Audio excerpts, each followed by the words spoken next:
in another 20 years, when we sit like this together, Yes. do you think you will be needed to do that operation? Or will you, with your own hands, or will you be needed just to observe in another 20 years? Very interesting question, and I think that's the kind of billion-dollar question right there. I think the companies, the tech people, a lot of people in the medical field are also quite confident that, seeing the rapid improvement in technology over the last 10, 20 years, that in the next 10, 20 years, a situation like that may be, quite a common scenario where you're doing certain operations, completely almost in an automated fashion where, the surgeon isn't physically operating, kind of programmed the robot to deliver the operation. So I wouldn't say no. That's maybe possible. It'll go into autopilot mode itself. Yeah, something like that. And there are already certain operations which are being done like that.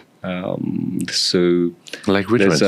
There's a not for prostate cancer. So for example, for benign non-cancerous prostate growth, the conventional way that we do it is we go in with the telescope through the water pipe, in the male water pipe, to the prostate and core out the prostate. So there's a robotic system which is already doing that within minutes.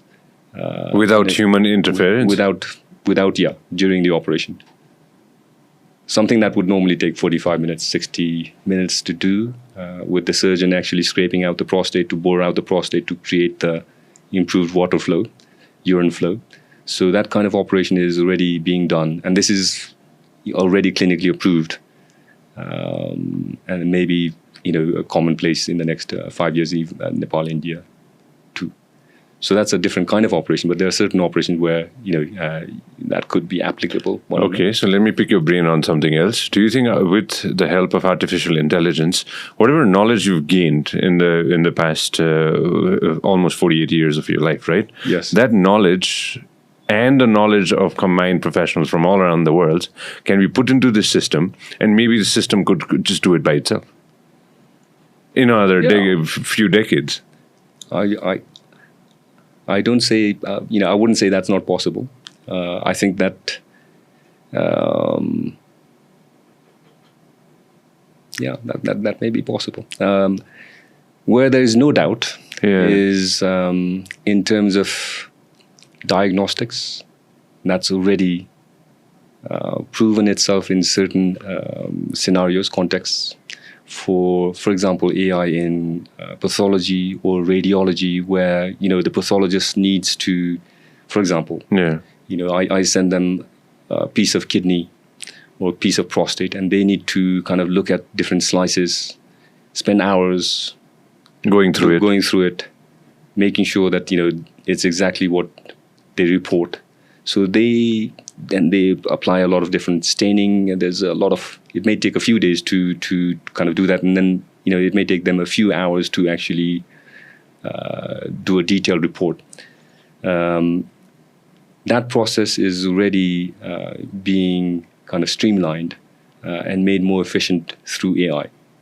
Right? So for example, that's pathology.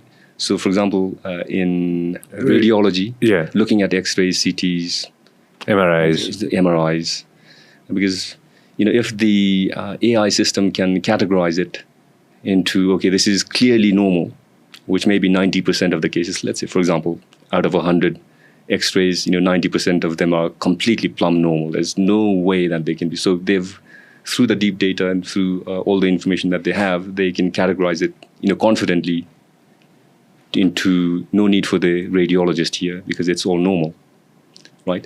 There may be also the remaining 10% may be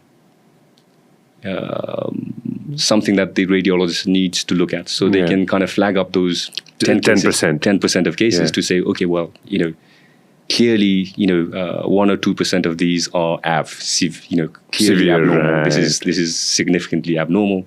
So the radiologist will definitely look at that and quickly come to the kind of conclusion there too. And the other kind of 7-8%, which may be equivocal, is where the radiologist may spend a little bit more time to kind of do some further tests to see whether that's what it is that it's flagged up.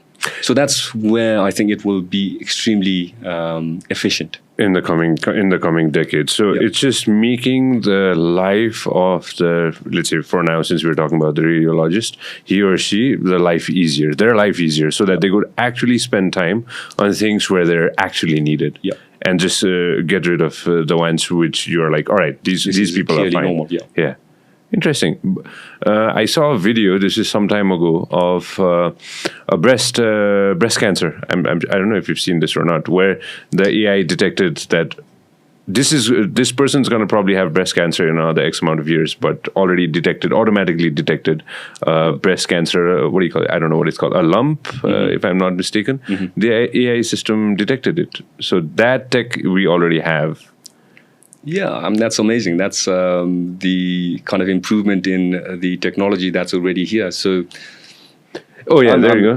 So images show AI detecting breast cancer 4 years before it was developed. We gotta watch the ad, buddy. It's okay. Yeah, that's amazing, isn't it? I mean, I didn't know that, but I wouldn't be like I said, I wouldn't be surprised. This is a radiology example again, where the radiologist would have looked at 100 such images, and